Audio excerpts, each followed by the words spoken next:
আরামবাগ পৌরসভার রাস্তা। এই রাস্তাটা কিন্তু আরামবাগ পৌরসভার ভেতরে হলেও এটা কিন্তু পিডব্লিউডির আন্ডারে। আমরা দেখাচ্ছি এটা মনসাতলা থেকে এই রাস্তাটা শুরু হয়েছে 24 নম্বর রুটে যে কানেক্ট সেই জায়গা পর্যন্ত।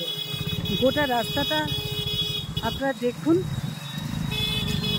কি অবস্থার মধ্যে দিয়ে, গোটা রাস্তাটার কি অস্তিত্ব, অথচ পিডব্লিউডি এখানে নাকে তেল দিয়ে ঘুমোচ্ছে।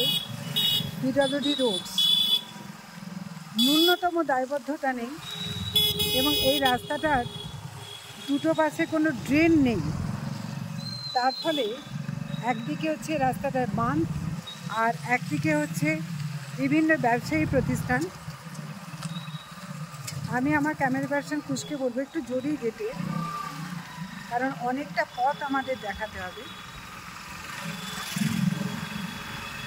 রাস্তাটায় আদৌ কোনো অস্তিত্ব আছে কিনা দেখুন, কিভাবে একটু বৃষ্টিতেই এই রাস্তাটা কি হাল হয়েছে।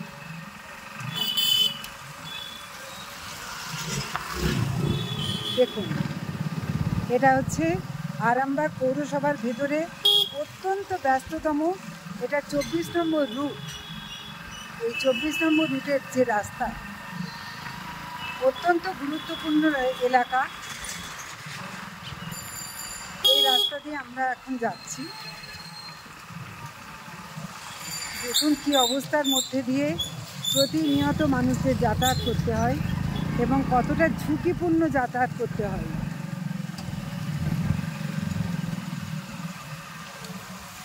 এবং বড় বড় গর্ত, এই রাস্তাটা দিয়ে যে যাচ্ছি এটা বড় বড় গর্ত আছে, একটু ভুল হয়ে গেলে যে কোনো সময় ভয়ঙ্কর দুর্ঘটনা ঘটে যাবে।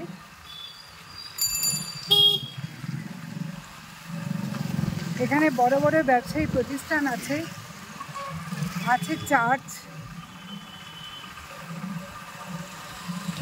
দেখুন কি অবস্থা, বাঁদিকে সার্কাস ময়দান এবং ডান দিকে কয়েকটা বাড়ি পেরোলে যে লিং রোড 16-20 নম্বর রুট,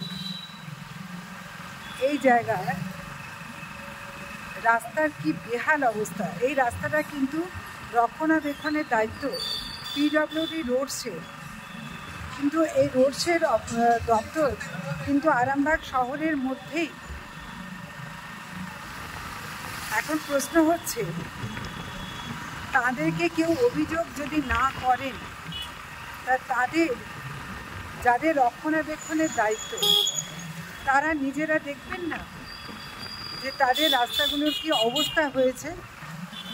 এখান দিয়ে যারা পথ চলতি মানুষ তারা কি আগে গিয়ে পিডব্লিউডিতে রোজ একবার করে কি অভিযোগ করবে যে রাস্তার কি অবস্থা, তবে কি পিডব্লিউডির ঘুম ভাঙবে?